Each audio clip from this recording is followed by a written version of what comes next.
자, 오늘도 말씀을 통해서 우리 주님께서 충만한 은혜를 우리에게 베풀어 주셔서 한 주 동안 이 말씀이 기억나고 말씀을 통해서 힘을 얻고 은혜 받는 시간이 되었으면 좋겠습니다. 그렇게 되게 하실 것을 믿고 또 기대하면서 말씀을 들읍시다. 네, 예수님은 공생의 사역을 처음으로 시작하실 때 어떤 말씀을 하셨는지 기억하십니까? 마가복음 1장 15절이에요. 처음 마가복음이 이제 막 시작되는 초창기에 어떤 말씀을 하셨을까요? 잠깐만요. 네, 좋습니다. 아주 좋은 태도예요. 마가복음 1장 15절. 예수님이 다른 자라오시면서 많은 이야기를 하셨겠지만 실제로 사역을 처음 시작하셨을 때 하신 말씀. 15절이요? 하나님 나라가 가까이 하나님 나라 가까이 왔으니 회개하고 복음을 믿으라. 맞습니다. 하나님 나라가 임했다. 이 땅에 왔다. 그러니 너희들 회개해라. 그래야 하나님 나라에 들어간다. 근데 회개하는 것과 동시에 뭘 해야 됩니까? 복음을 믿어야 한다. 복음이 뭐예요? 1장 1절에 뭐라고 되어 있습니까? 1장 1절. 아니 나 다시 했는데 잠깐만요. 찾을래요. 복음이 무엇인지 설명해요. 1장 1절은. 하나님의 아들 예수 그리스도의 복음의 시작이라. 그쵸. 하나님의 아들 예수 그리스도의 복음의 시작이 돼. 예수 그리스도가 복음이다 이 말이거든요. 그러니까 예수님이 회개하라, 하나님 나라 가까이 왔다, 복음을 믿어라 이 말은 나를 믿어라 이런 의미입니다. 그래서 이제 1장 16절 이후부터 나오는 사건 있죠. 나병 환자, 중풍병자, 그 다음에 가르침, 씨 뿌리는 비유, 그 다음 또 풍랑 잔잔한 것, 이 잔잔하게 하신 것, 이 모든 사건들의 내용이 결국 뭐와 연관이 돼 있어요? 예수님을, 그렇지, 믿는다는 게 무슨 의미인지, 어떤 내용인지 알려주고 있는 거예요. 점점점 더 뒤로 갈수록 사건이 진행되고 더 시간이 지날수록 예수님을 믿는 믿음이 무엇인지 깊이가 있는 말씀으로 구체적으로 나타나요. 그러다가 마가복음 8장 34절 우리가 알고 있는 무리와 제자들을 불러 이르시되 아주 유명한 말씀이죠. 누구든지 나를 따라오려거든 자기를 부인하고 자기 십자가를 지고 어떻게 하라? 나를 따를 것이니라. 그렇죠. 8장 34절에서 예수님을 믿는 믿음이 무엇인지 아주 분명하고 구체적인 말씀으로 명시가 됩니다. 8장 몇 절이요? 8장 34절. 그리고 이 자기를 부인하고 자기 십자가를 진다라는 이 의미가 아주 시각화되고 구체화되는 사건으로 딱 나타나요. 그게 바로 부자 청년의 내용이에요. 마가. 앞에, 그쵸? 처음부터 그러니까 제가 성경을 연구하면서 정말 깜짝 놀라고 소름 돋았다고 해야 될까요? 정말 놀랐던 표현은 이 내용이 각각 다르게 연결된 게 아니라 처음 시작한 예수님을 믿는 믿음이 무엇인지를 쭉 설명하다가 중간에 아주 분명하게 말씀해 주시고 이 분명하게 말씀하신 것들을 시각화하고 적용시켜 주시는 말씀이 부자 청년이라는 거예요. 와, 이걸 보면서 제가 알았습니다. 이게 진짜로 믿는 거구나. 만약 여러분 이 말씀이 갑자기 처음부터 예수님이 나를 믿어라 하자마자 부자 청년의 사건이 딱 나오면 사람들은 대부분 부담스러워할 거고 나가 떨어질 거예요. 이게 너무 우리에게 무겁기 때문에. 그런데 하나하나 사건을 통해서 시간이 지나면서 1장부터 10장까지 이르러서 여러 사건을 통해서 우리의 믿음을 생기게 하시고 성장시켜 주시고 단련시켜 주십니다. 그리고 이 장면에 딱 왔을 때 이제는 받아들일 수 있도록 인도해 주시고 알게 해 주신다는 거예요. 저는 정말 놀랐습니다. 제가 마가복음 많이 봤지만 한 주 한 주 정말 면밀하고 세밀하게 연구하고 생각하니까 성경 전체가 보일 뿐만 아니라 마가복음 전체의 구조가 보이는 거예요. 이게 제자도고 제자도가 바로 예수님을 믿는 믿음이 무엇인지 분명하게 알려주는구나. 근데 우리가 지난번에 얘기했던 것처럼 만약에 부자 청년이라는 사건이 없었다면 자기 부인과 자기 십자가를 피상적으로 생각했을 거예요. 그냥 이런 거지 원래 이런 거야 라고 생각했을 텐데 이 사건이 딱 나오니까 어느 누구도 피해갈 수 없는 아주 구체화되고 정말 현실에 적용되는 사건으로 받아들이게 되는 거예요. 그래서 이렇게 고백합니다. 내가 예수님을 믿고 따르는 사람인 줄 알았는데 부자 청년의 사건을 보고 내가 진짜 예수님의 말씀을 어떤 부분은 순종하지 않고 있구나. 어떤 것은 여전히 주님을 따르지 않고 있구나 라는 것을 알게 해줍니다. 사실 제가 이 말씀을 4주 동안 볼 거라고 생각해 본 적이 없어요. 이게 뭐 그렇게 중요한 말씀이지만 뭐 4주 동안 볼 일인가, 한 달 동안 보는 거거든요. 그렇게 계획하면 지겨워서 못 합니다. 근데 파면 팔수록 계속 나오는 거예요. 그래서 저는 이 말씀을 우리 화목교회에게 특별히 4주 동안 보게 하시는 이유가 있을 거라고 생각해요. 우리에게 계속 알게 하시고 생각하게 하시고 깨닫게 하신다. 특별히 저는 이 사건이 전체의 사건 안에서 가장 핵심으로 드러나는 사건이 될 수 있겠다 생각해요. 보통 여러분 그 헬라어 이 시대 때는 문학 기법이 어떤 게 있냐면 샌드위치 기법이라는, 샌드위치가 어떻게 되세요? 빵과 빵 사이에 뭐 햄과 토스트 이런 게 들어있잖아요. 근데 가운데 핵심을 얘기하려고 인클루지라고 해서 앞과 뒤를 똑같이 만들어요. 그리고 가운데 있는 내용을 드러내게 합니다. 좀 어려운 기법인데 우리 한국말은 먼저 중요한 얘기를 하고 설명을 한다거나 그렇게 하죠. 영어는 어때요? 영어도 이제 먼저 딱 얘기하고 뒤에서 얘기하잖아요. 우리는 한국말은 오히려 거꾸로 내요.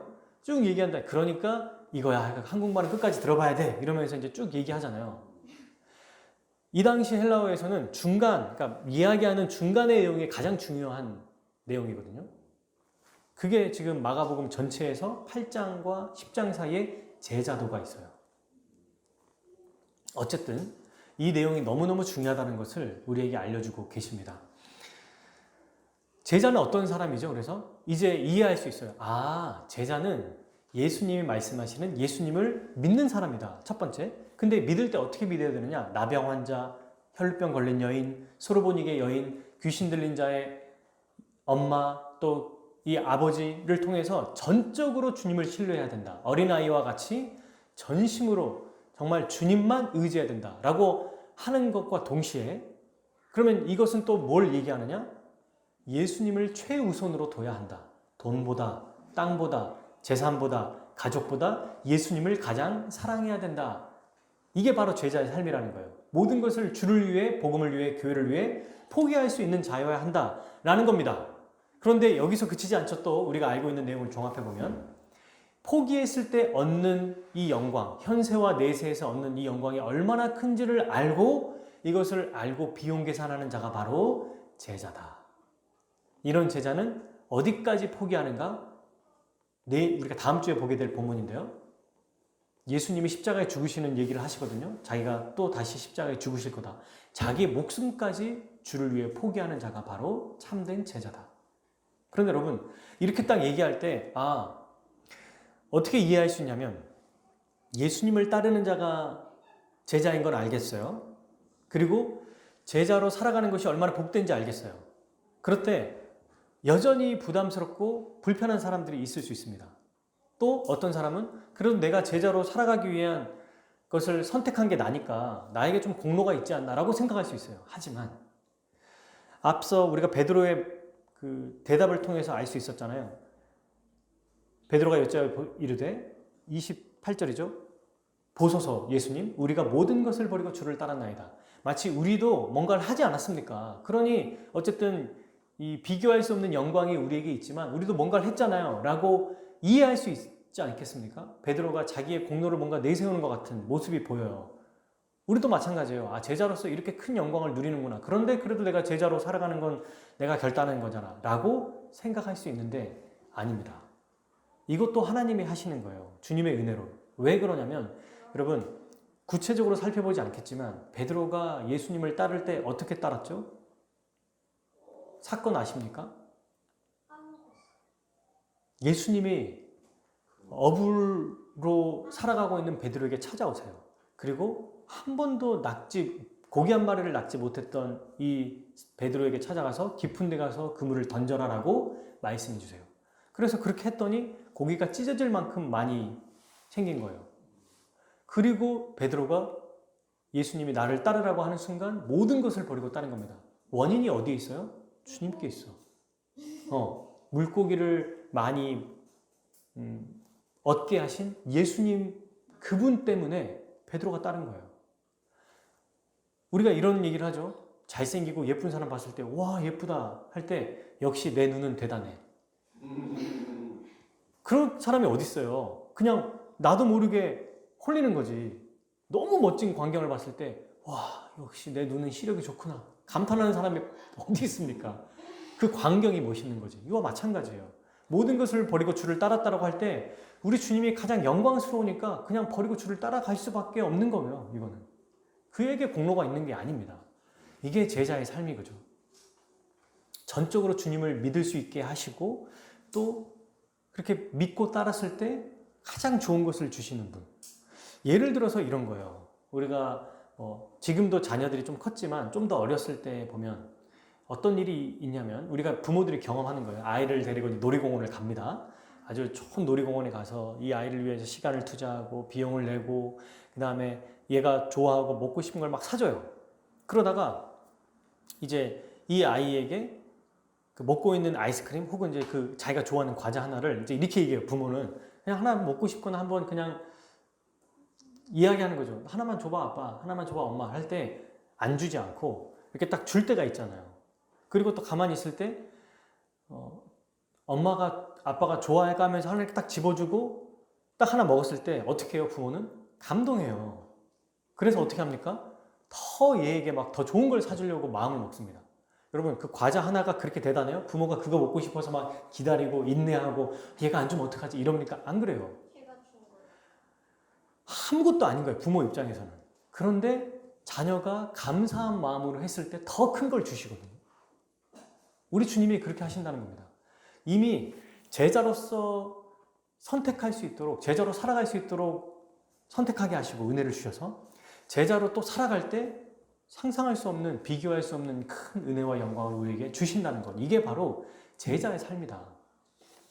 근데 이 제자의 삶은 구체적으로 어쨌든 비용 계산하며 살아가는 자다라는 것을 우리가 지금 배우고 있습니다. 그런데 이 비용 계산하며 사는 제자를 예수님이 어떻게 말씀하셨냐면 오늘 본문이죠. 31절. 그러나 먼저 된 자로서 나중되고 나중된 자로서 먼저 될 자가 많으니라. 이렇게 말씀하세요. 비용 계산하는 제자를 보고 바로 31절에 대해서 얘기하십니다. 자, 그러면 먼저 된 자와 나중된 자가 무슨 뜻인지 좀 알아봐야겠죠. 세상의 기준으로 보면 여러분, 먼저 된 자는 어떤 사람이에요? 흔히 사람들이 좋아하고 돈 많은 사람, 성공한 사람, 똑똑하고 유명한 사람, 뭐 셀럽이라고 할까요? 모든 것을 다 갖춰서 함께 사람들이 부러워하는 사람을 말할 수 있어요. 세상의 기준으로는. 그럼 반대로 나중된 자는요? 반대로 생각하면 돼요. 먼저 된 자와. 돈이 없고 가난하고 아프고 인기가 없고 또 배우지도 못했고 사회적으로 별로 별 볼 일 없어서 굳이 뭐 함께 하고 싶거나 사귀고 싶지 않은 사람들일 수 있어요. 그래서 여러분 사람들은 어떤 자가 되고 싶어 하죠? 먼저 된 자가 되고 싶어요. 당연합니다. 먼저 된 자라는 말은 다른 번역본으로 말하면 첫째가 되고 싶어 한다는 얘기예요. 첫째가. 그런데 성경은 이 세상의 기준으로 먼저 된 자와 나중된 자라는 의미로 말하지 않습니다. 달라요, 그 의미가. 세상에서는 첫째를 그렇게 유명한 사람, 나중된 자를 마치 돈 없고 유명하지 않는 사람, 볼품 없는 사람이라고 보지만 성경은 이와 달라요.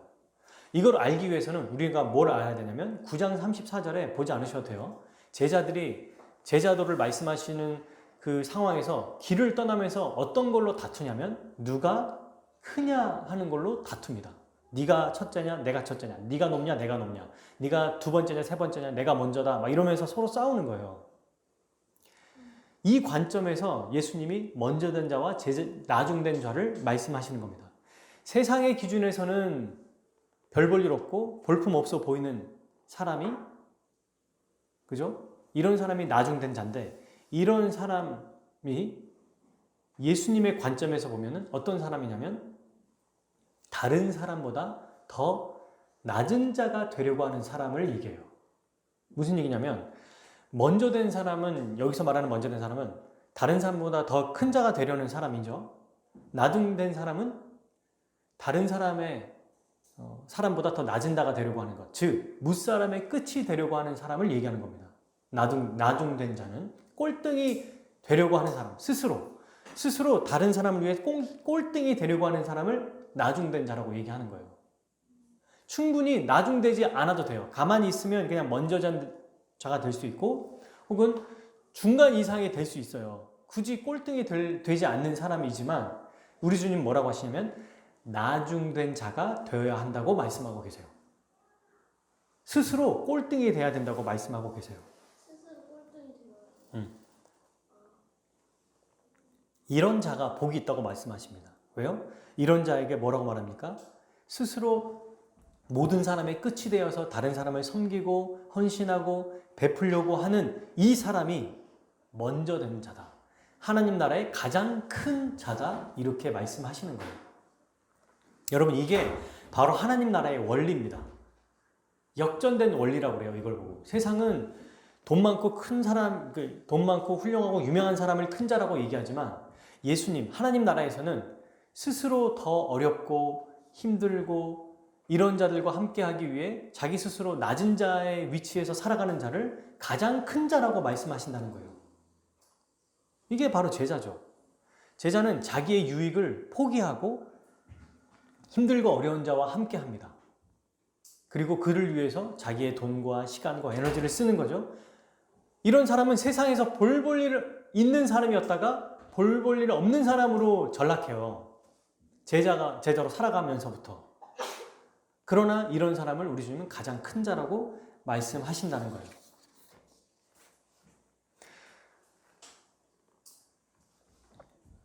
그러면 여러분, 이렇게 스스로 나중된 자가 천국에서 가장 큰 자이기 때문에 우리는 나중된 자가 되어야 합니다. 잘 되려고 유명해지려고 할 게 아니라 오히려 더 낮은 자의 위치에 서서 다른 사람을 돕고 섬기려고 하는 사람이 되어야 한다는 거예요. 그런 사람은 이 땅에서 별 볼 일 없지만 하나님 보시기에는 그 사람의 인생이 가장 빛나고 가장 영광스럽다는 거예요. 너무 멋지죠? 근데 이제 여러분, 이 얘기를 들었을 때 일반적인 보통 시민, 일반적인 성도는 그래, 내가 낮은 자리를 선택해야겠다 이렇게 생각할 수 있잖아요. 근데 이제 한 가지 질문과 의문이 들어요. 그러면 낮은 자리를 선택하기도 전에 이미 자기의 형편과 상황에 따라서 어쩔 수 없이 돈이 없고 아프고 또 능력이 없어서 가난해서 어쩔 수 없이 낮은 자리에 있는 자들은 어떻게 되죠? 이들도 섬길 수 있을까요? 이들의 섬김을 우리 주님 받으실까요? 네. 이런 고민을 해볼 수 있잖아요. 맞아요. 결론적으로 당연히 섬길 수 있고 당연히 우리 주님이 이들의 헌신을 기쁘게 받으십니다. 여러분, 이게 진짜 중요한 얘기인데 하나님은 절대적인 기준을 가지고 계시죠. 그죠? 모든 사람을 의롭다, 의롭지 않다, 죄인이다, 의인이다, 죄인이다 이걸로 판단하세요. 이게 절대적인 기준입니다. 그런데 그리스도로 인해 의롭게 된 자는 그를 볼 때 이제 그 사람에게 말씀을 적용할 때는 절대적인 기준이 아니라 사람마다 가지고 있는 역량과 한계를 아시고 지극히 상대적으로 적용해 주세요. 이게 은혜예요. 무슨 얘기냐면 어떤 사람은 돈이 많아서 그 많은 것 가지고 섬겼어요. 어떤 사람은 돈이 너무 없지만 없는 거에서도 반 이상 이렇게 섬겼어요. 그러면 둘이 비교했을 때는 돈 많이 낸 사람이 훨씬 더 규모로 보나 큰데 우리 주님은 그걸로 보지 않고 그 사람의 상황과 그 사람의 이 한계 안에서 했던 그 마음을 보신다는 겁니다. 그래서 우리 주님이 그들의 헌신을 기쁘게 받으시는 거예요. 자, 우리가 몇 주 후에 좀 살펴보겠지만 마가복음 12장 한번 찾아봅시다. 이 내용이 아주 분명하게 나타나는 사건이 있어요. 마가복음 12장 41절부터 44절.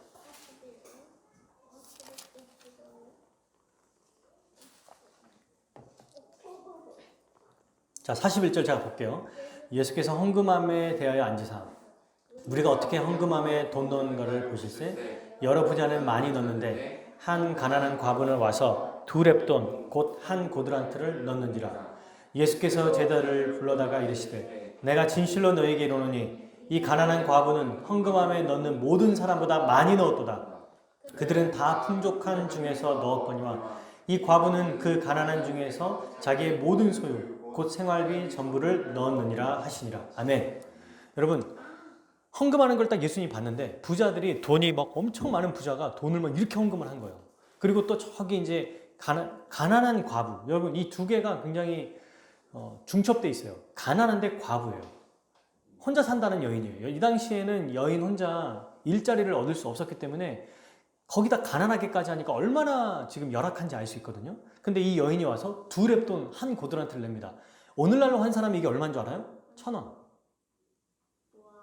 1,000원을 낸 거야. 부자는 몇 천만 원, 막 몇 억을 낸 거예요. 근데 예수님을 이걸 딱 보시고 뭐라고 하시냐면 저 여자가 저 부자보다 훨씬 더 많은 돈을 냈다. 이렇게 얘기하시는 거예요. 이거 말이 안 되죠. 세상의 기준과 가치 환산으로는. 말이 안 됩니다.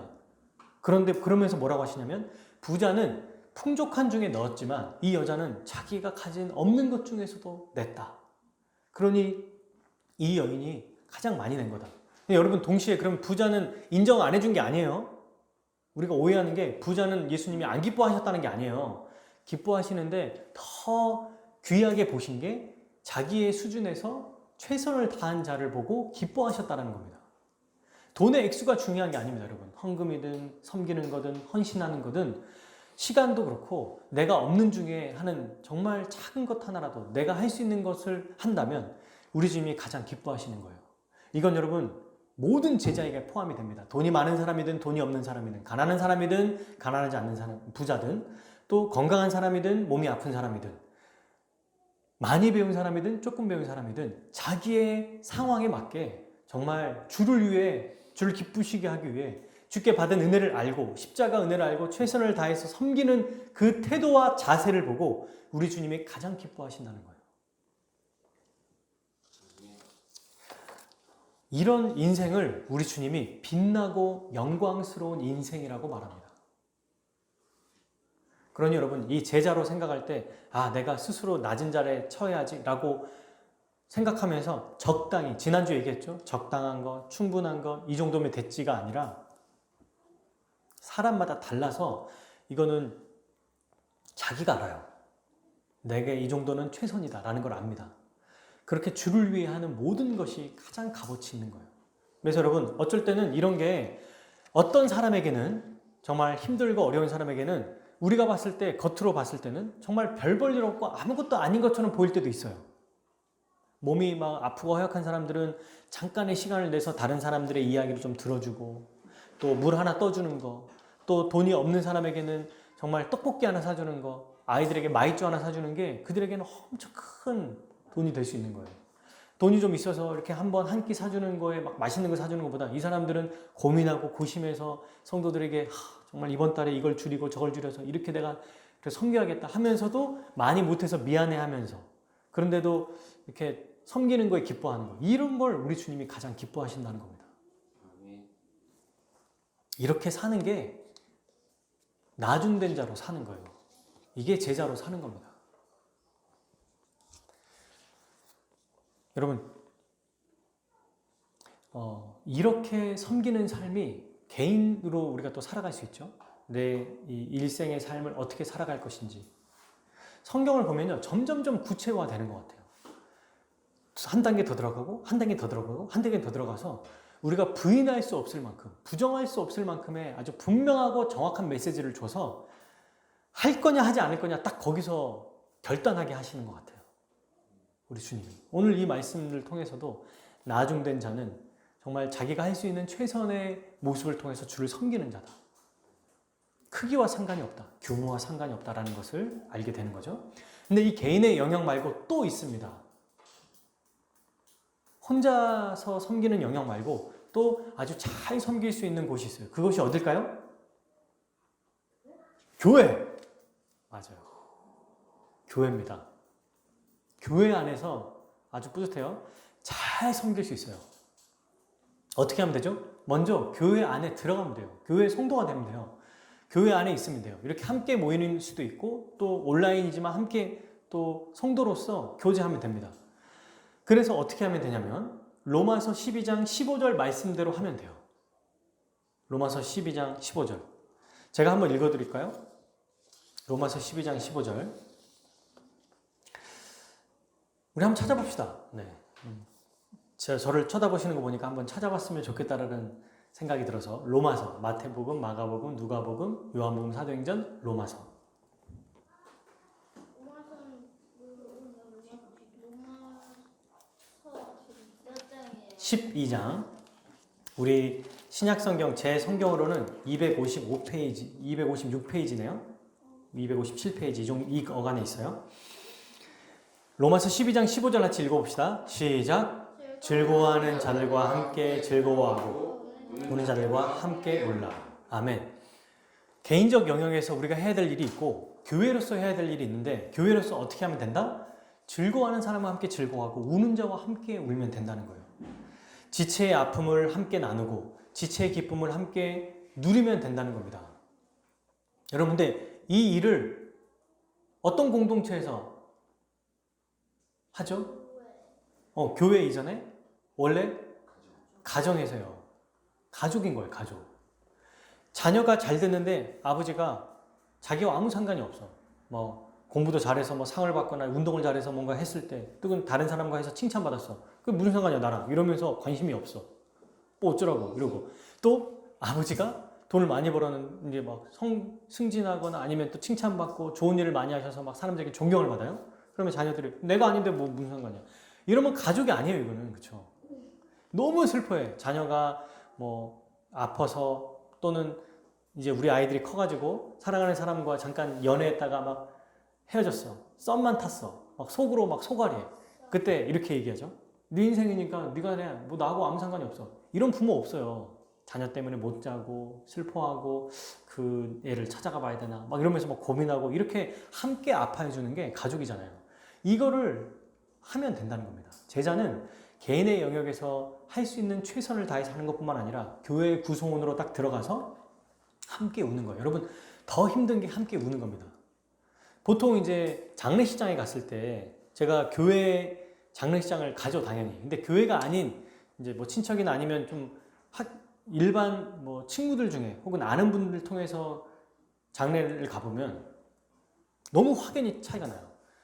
성도들의 그 장례를 가면은 정말 북적북적합니다. 집사님, 권사님 이렇게 와가지고 자기 일처럼 해주시고 보라가면서 해주는데 그러니까 풍성한 거예요, 그게. 그리고 큰 위로를 받는 것 같아요. 근데 이제 안 믿는 사람들의 거기를 보면은 뭔가 섬기는 건 섬기는데 돈 주고 섬기는 분들이거나 가족들이 겨우겨우 하는 거. 제가 그걸 보면서 와, 이게 슬플 때 함께 있고 어려울 때 함께 있는 게 얼마나 큰지를 체험했어요. 슬퍼할 때 함께 슬퍼하는 거. 이것이 너무너무 중요한 거죠. 교회가 이 일을 같이 해야 된다는 겁니다. 어려운 일 있을 때 함께 동참하고 마음을 나눠주는 거예요. 우리는 지금 잘하고 있어요. 근데 조금 더 애쓸 필요가 있고 어떤 부분에 좀 더 적극적으로 해야 될지를 생각하면 좋을 것 같아요. 저는 사실 여러분 이 말씀을 적용하면서 한 3가지로 다짐한 게 있습니다. 첫 번째가 지난주에 말씀드린 것처럼 오늘 신방에 대해서 더 면밀하게 만나서 좀 더 교제를 해야겠다. 더 우리가 차근차근 좀 더 이 하나된 삶을 좀 살기 위해서 어떤 고민이 있고 어떤 마음을 쓰고 있는지 어떤 생각을 하고 있는지 좀 알아야겠다. 그래서 이 신방에 대한 이야기를 한 거예요. 지난주부터. 너무 잘 됐죠. 그리고 두 번째, 아까 우리 아이들하고도 얘기했는데 방학 기간이든 아니면 몇 주든 혹은 이게 계속 지속될지 모르겠지만 이건 아직 정해진 건 없어도 분명한 거는 평일날 우리 아이들에게 주일날만이 아니라 15분, 20분 정도 줌으로 좀 성경 공부든 뭐든 좀 해보고 싶다라는 생각을 했어요. 일주일에 한 번 정도. 이게 좋아지면 조금씩 해도 되겠죠. 일주일에 주일날 딱 한 번 모이는 것보다 우리 아이들에게 좀 더 관심을 갖고 좀 더 교제를 하면 좋겠다. 줌으로 하는 거야 어렵지 않으니까요. 길게 하면은 저도 힘들고 아이들도 힘드니까 교제만 해도 괜찮아요. 그런 시간을 좀 간단하게 좀 가졌으면 좋겠다라는 거를 다짐했어요. 그리고 세 번째가 뭐냐면 지체들을 더 잘 돕기 위해서 성도들이 더 필요하겠다는 생각을 했습니다. 우리가 계속 기도하고 있는 내용이죠. 어떤 작은 일을 하더라도 사람들이 있어야 돼요. 물론 교회의 풍성함의 은혜는 몇 명이든 상관이 없습니다만 그래도 우리 주님은 교회가 성장하기를 원하시고 바라십니다. 그러니 여러분, 예를 들어서 돈이 없는데 어떤 어려운 지체에게 우리가 모아서 이제 드리기로 했거나 어떤 교회를 돕기로 했다면 우리가 하는 것보다 더 많은 사람들이 오면 이게 더 큰 힘이 되지 않겠어요? 반찬 하나 해줘도 예를 들면 민지에게 반찬 해줘도 두 가정이 하나밖에 못 해준다면 한 4-5가정이 있으면 더 우리가 풍성하게 도울 수 있다는 거예요. 우리 아이들에게도 마찬가지고 저만 돕는 게 아니라 제 아내와 저만 우리만 몇 명이 돕는 게 아니라 더 많은 청년들이나 또 어른들이 와서 아이들을 도울 수도 있는 거예요. 신앙의 상담을 해주고 이야기를 해주는 것들 이런 것들을 위해서 성도들이 필요합니다. 그래서 3번째로 교회 홍보에 대한 생각을 좀 하게 됐어요. 이게 사람들이 그냥 무조건 많게 해야겠다가 아니라 정말 교회로서 또 풍성하게 더 성도들을 잘 돕기 위해서 이게 필요하겠구나. 그래서 주중에 아이들을 다 재워놓고 아내와 잠깐 이제 아내가 씻고 제가 이제 책상에 앉아 있을 때 제 방에서 이야기를 했는데 새벽까지 좀 이야기를 하게 됐거든요. 의도한 게 아닌데 이렇게 생각나게 하신 것 같아요. 그래서 이걸 이제 또 이따가 예배 끝나고 같이 한번 의논할 텐데 3번째 적용이 뭐냐면 홍보로서 어떻게 할까 했을 때 우리가 그동안 미뤘던 거 있죠. 간판 달기. 그리고 여기 벽면에 보면 우리가 벽면에 아주 이렇게 빈 공간이 있거든요. 거기에 큰 현수막을 하나 설치해가지고 교회를 홍보해야겠다. 계단 청소를 좀 해야겠다. 이걸 이제 우리가 안 하고 좀 얼마 드리면 할 수 있잖아요. 여기에 들어갈 비용을 생각해 보니까 우리 주님이 1년 동안 제게 조금씩 모으게 하셔서 거의 모으게 하셨더라고요. 어느 정도 모아진 게 있는데 이게 딱 생각나는 거예요. 아내하고 얘기하면서. 저는 이제 설립 예배, 감사 예배를 드리기 전에 해야지라고 생각했다가 아니구나. 이거를 정말 이제 마음 주실 때 해야겠다라고 생각을 하게 됐습니다. 그리고 새로운 사람이 오게 될 때 우리가 또 함께 헌신하고 양보해야 될 일들이 또 생길 거예요. 예를 들면 점심을 같이 하게 될 때 이제 새로운 사람이 오면 그런 것들도 뭐 나가서 따로 이렇게 팀별로 해서 먹든지 또는 좀 이런 부분들이 어려울 수 있겠죠. 여기서 같이 이렇게 해서 하는 게. 그거와 또 뭘 생각했냐면 이제 홍보를 위해서 월요일 날 어떤 간단한 성경 주제든 아니면 사람들이 좋아할 만한 주제들을 좀 해야겠다. 뭐 유튜브를 활용하는 방법. 아내가 그래서 뭐 썸네일을 배운다. 아니면 이제 나중에 민지가 좀 더 한가해질 때 같이 좀 얘기해서 상의를 해보자. 뭐 이런 얘기들을 잠깐 한 적이 있어요. 뭐 교회를 홍보하는 목적이 우리 교회 잘 돼야지. 잘 돼야죠. 근데 그 이유가 뭐냐면 돈 많아져야지. 네, 좀 많아져야지. 돈이 좀 있어야죠, 교회가. 그래서 뭐 하려고 하냐? 하나님 기뻐하시는 그 사업을 해야 되니까. 교회 성도를 더 잘 돕기 위해서. 제자로서 더 잘 살기 위해서 일을 해야겠다라는 생각을 좀 하게 됐어요. 이게 얼만큼 잘 진행될지는 모르겠지만 이런 마음 주실 때 좀 애써야겠다는 구체적인 생각을 해봤습니다. 여러분, 이 4주 동안 이 말씀을 살펴보게 하시면서 참 구체적으로 우리가 해야 될 것들을 우리 개인적으로도 한번 생각해 보시면 좋겠어요. 그리고 우리가 교회로서 또 어떤 일을 할 수 있을지 생각해 봐도 참 좋을 것 같습니다. 결론을 맺겠습니다. 신자는 스스로 나중된 자가 되어서 교회 성도들과 함께 즐거워하고 함께 우는 자입니다.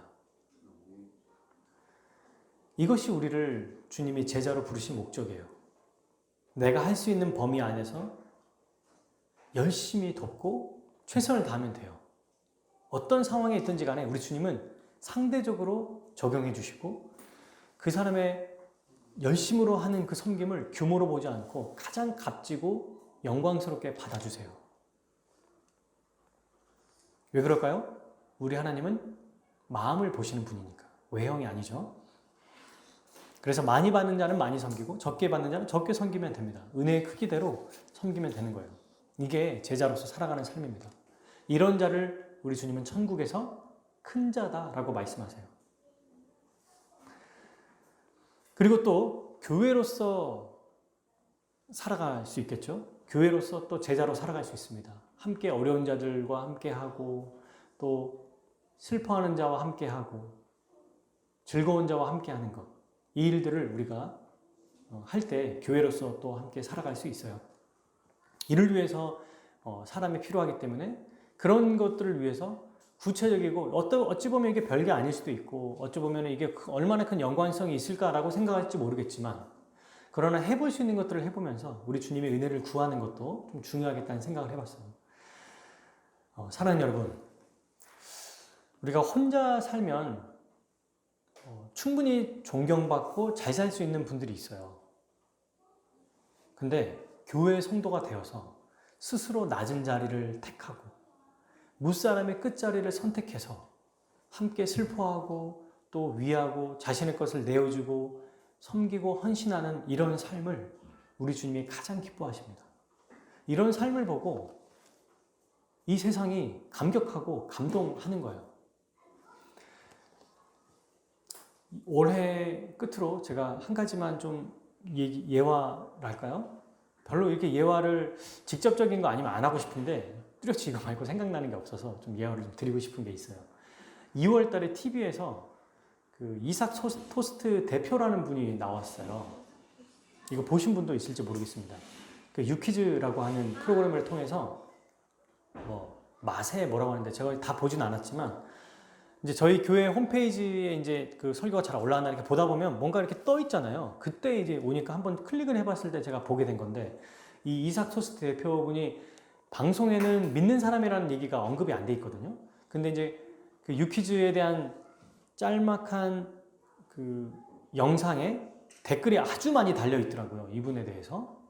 근데 실제로 이분과 함께 그 만났었던 사람, 뭐 이전에 가맹점이었던 사람, 이런 사람들이 댓글을 다 다는데 한결같이 다 칭찬만 있는 겁니다.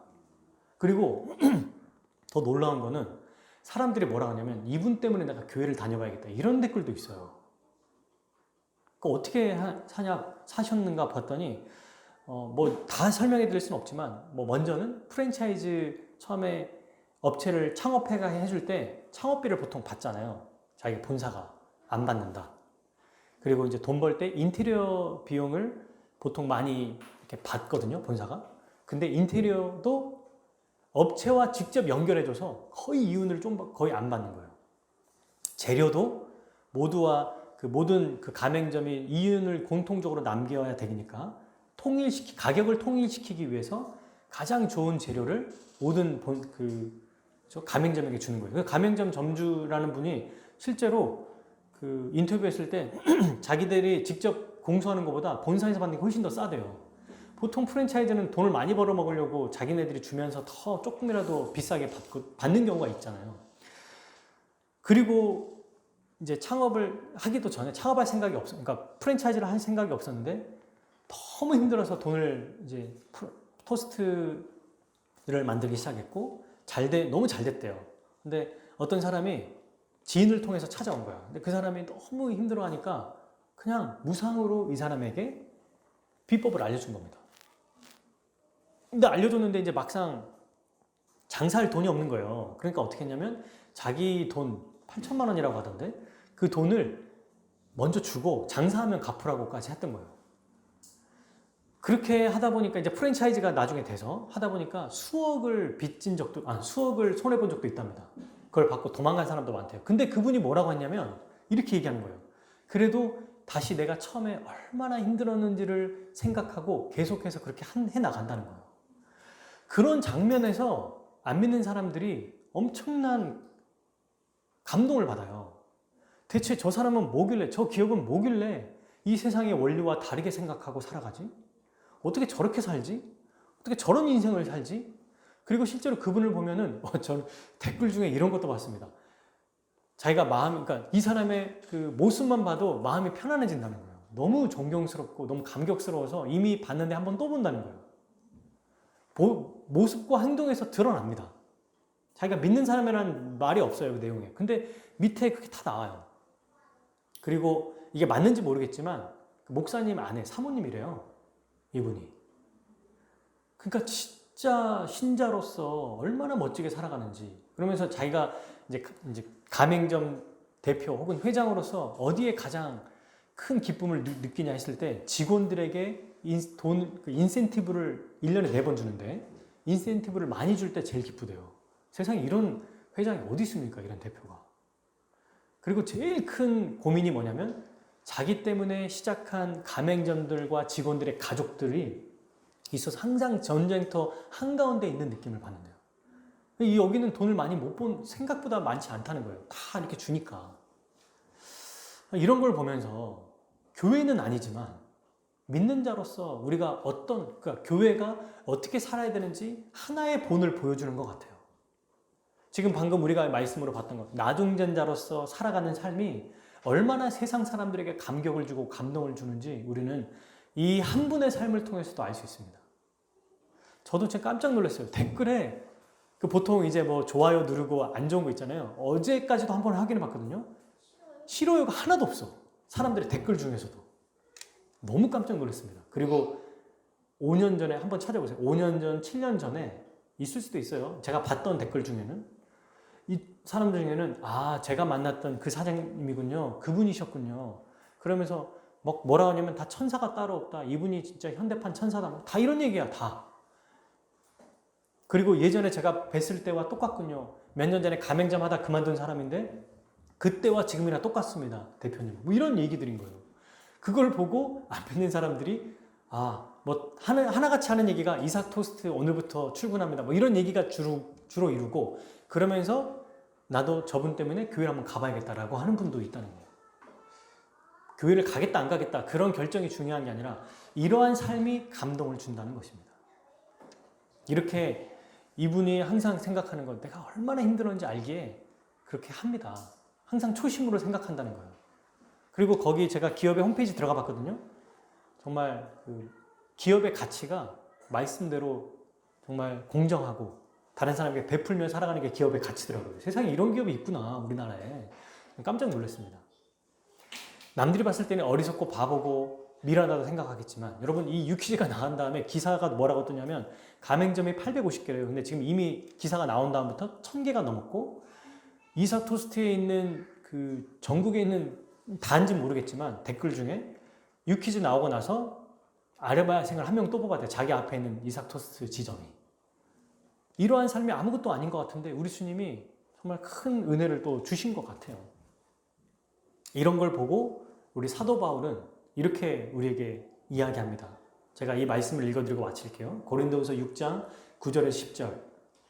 무명한 자 같으나 유명한 자요. 죽은 자 같으나 보라 우리가 살아있고 징계를 받은 자 같으나 너무 힘드니까 고난받고 징계받는 것 같죠? 죽임을 당하지 않고 10절 근심하는 자 같으나 항상 기뻐하고 가난한 자 같으나 많은 사람을 부유하게 하고 아무것도 없는 자 같으나 모든 것을 가진 자로다. 아멘.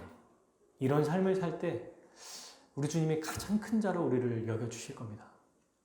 바라기는 우리 교회가 세워진 목적, 우리 모든 성도들이 정말 우리 주님이 말씀하신 스스로 가장 낮은 자, 나중된 자가 돼서 우리 하나님께 영광 돌리는 삶을 살기를 축복합니다.